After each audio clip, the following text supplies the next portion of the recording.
With the Record Store Day 2024 list already being out for, say, about a month now, I think it came out, like, late February, I'd say. Maybe early February, I don't remember. I wanted to give my honest thoughts, kind of like I did with the Black Friday one this year. So this is just kind of what I think about it, and I just kind of wanted to talk to you, see if anyone else here felt the same way. So the list overall, in my mind, I'm just going to get the short out of the way first. It is amazing. It's honestly better than the previous year, and there's a whole bunch of different stuff within it that I think there's little things that really catch my eye that people that look for just the more mainstream stuff would not catch, and I will talk about that more in here, don't worry. But it's great for me. But then for some people, though, I've seen mostly negative and iffy thoughts. I've seen some people say this is the worst list, and I'm just thinking in my head, like, what are you talking about? Because in my mind, it's far better than the Black Friday list, and probably one of the more interesting lists in years. Because honestly, I'd go, and maybe I'd get, I'd say max is like 4 things at max over the past couple years. But this year, I'm on track to get a chunk, and I will talk about those in a bit as well. Like, well, at the end of the day, I will go to support the local record stores. The prices, this is one big concern. The prices are getting really out of control, and it's crazy. It's like, what I mean by that, the single LP should not cost over $30. For a full-fledged album, front to back, full-fledged album should not cost $30. I don't care if it's 180 gram, limited. It's just a very bad move and turns a lot of people off. And even some 7-inch records, shaped records, picture discs, regular black, blue, green, whatever the hell color vinyl it is, for a 7-inch record, they're now between $15 and $22 for like 1 to 2 songs, and it's like, what the fuck is going on here? But then sometimes they'll push it even more, they'll push the envelope more, and they'll make it a 12-inch for more. Like, I think the Bowie and Bing Crosby one, if I'm correct, I paid like $23 for that, and at the 12-inch was, I think, 2 songs on it. I'm a Bowie collector, so of course I had to get it for my collection to complete it. But if it was anyone else, I would have looked the other way. And I feel like that's going to be a big problem coming up here soon. I feel like Record Store Day is kind of like going and shooting itself in the foot. And what I said earlier, just the prices, but this is a me thing. Picture discs. I've seen a lot of people talk about them, but this is a big turnoff for me. When it's a picture disc, but it's in a full album. Like, there has been so many cool looking pickups. It's like, oh, maybe I'll pick it up, maybe I won't. Like, it's been pretty much like, at that point it would be like, how much is the price and how much do I really like it?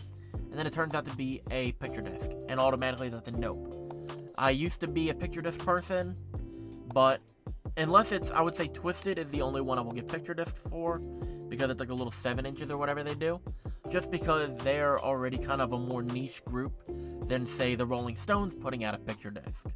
So obviously I will pick it up just to have it for the collection, but it will probably never touch the turntable just because I do not like the sound quality of it. Like, ones that I really wanted this year, the George Harrison releases looked really cool. They would have been something to add to my, like, small but good Beatles collection.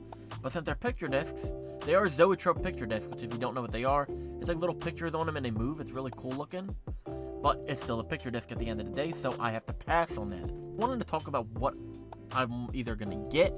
Like, these are like heavy wants or like must-haves pretty much, and these are the average value. There's a guy, I will put him in the description, the link to his video, where he found all the prices, like the average, I don't know if you call it MSRP, but basically kind of what the average price is going to be. Maybe they might be a little bit more or less depending on what store you're at, but these are about what you're going to want to be spending. The first one is David Bowie's Waiting in the Sky. This is basically the early work of Ziggy Stardust, which, if you don't know, that is like my favorite album of all time. Nothing will ever top that. That is a 10 out of 10, 10 out of 10 ear appeal. Everything is like perfect on that. And anything, honestly, revolving around that is great as well. Even the outtakes, Velvet Goldmine, Holy Holy, shit like that. That was like, either they were supposed to be before the album or not. It's all like, this whole entire time period is just some little gem that is so cool. So this is basically what the original track listing was supposed to be. I don't have the track listing right here. This is the sense I'm looking at my notes, but you can look it up. It is on their website. David Bowie, the state or whatever the page is for it, they put that shit out before Record Store Day even came out. They're just like, hey, here you go. Next up is Captain Beef's The Spotlight Kid. This is the one everyone's gonna know. It has songs like I'm Gonna Booglerize You Baby, White Jam, Alice in Blunderland, the title of the album and all that. That's gonna run you about $35. So, not too off. I'd say that's a fair price. At the end of the day, fair price, $35. It is a deluxe edition. So it is a double LP, and it comes with bonus stuff. Kind of like the Bat Chain Puller one from Black Friday. Next one up is Zappa for President. This one looks interesting. I don't really have a lot of info on it because I either forgot or whatever, but that's another one I'm after, Zappa for President. It looks like it's going to come on a cool splatter looking vinyl, but that is $38. That is a hefty price. That's going to be probably one of the two big hitters here. So I'm expecting the price to be around $40. Oh, next one is part of my obscure music collection. It's a group called Gandalf. It's their self-titled album, a psych rock one. It looks really cool. You'll see it on the screen. But the latest pressing, let's go by not unknown year. So the latest released official year is 2018. It's North America, INC Mexico, which was on vinyl. And after that, 2015, then kind of goes back further. So it is not I would say it's a hard album to get, but it seems like it is a very tough one. Because even that last one was going for over 100, it looked like. So, for my obscure music collection, that's right up my alley. I am happy about that. A lot of people were too. That and another one I'll talk about. Next one up is In This Moment, Star-Crossed Wasteland. Now, I got their Beautiful Tragedy album before, and I was happy about that. Oh, did I talk about Gandalf's price? If I didn't, it's $35. I'll put it on the screen. But yeah, $35 for that. Not bad. Same with In This Moment, Star-Crossed Wasteland. It was $35. I think the Beautiful Tragedy came out the official Record Store Day of April last year. So it wasn't Black Fridays. But still, that's a nice one. I don't want to fully, dive back into the music. But this is stuff from, say, my childhood. Next one is one I am hyped for. But at the same time, I'm kind of worried about. It's Poppy's EP called Eat. Now this is going to run you about $28, which I'm not a fan of that pricing. It's only 5 songs. This should be, if they're going to do this, she should have put it on a 10-inch. Put it for I would say $25 would kind of be the breaking point. 5 a song. Because they're going to push it to $30. So you're paying about $6 a song there. And it's the album in general is not that long. If I go on Spotify, can I look it up quick? It's 14 minutes! For $28, that's probably the last EP I really liked from her. That's it. That's the only reason I want to get it, because also the cassette kind of blew up in pricing, so kind of don't want to miss out on this, because I'm going to have a fear of missing out on that. So it's okay. Next one up is a group called SRC. Their self-titled album, SRC. It's going to run you about $35. Another one of these obscure bands. Let me look it up. You'll see it on the screen here. But this has only been pressed 15 times. The last officially released one was Australia 2015. And then a CD reissue from the US in 2010. Then a long box in 93. And then before that is 69, 68.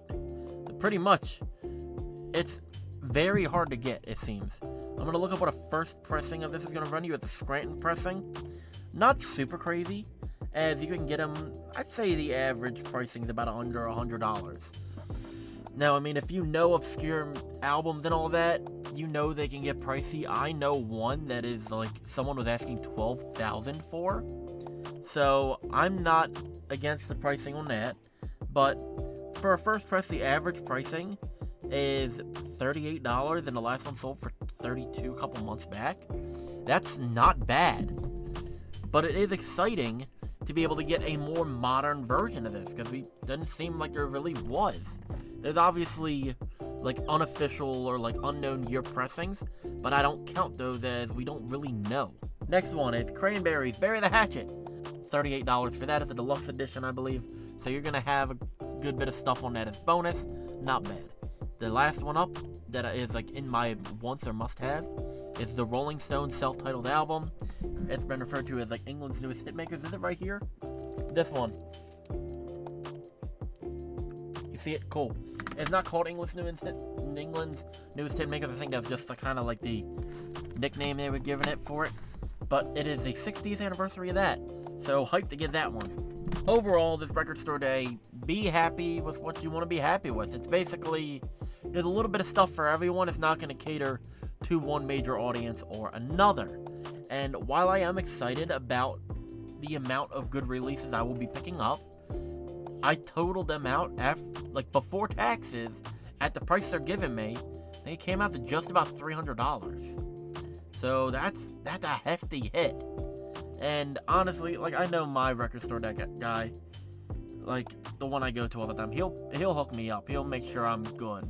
But still, $300, that's a hefty amount. But when I remember going to record store day when I first started in 2017, so just about 7 years ago now, my first one, or no, I'll do 2018s or 19s, for example, one of those two, because I think those were when I got more serious about it.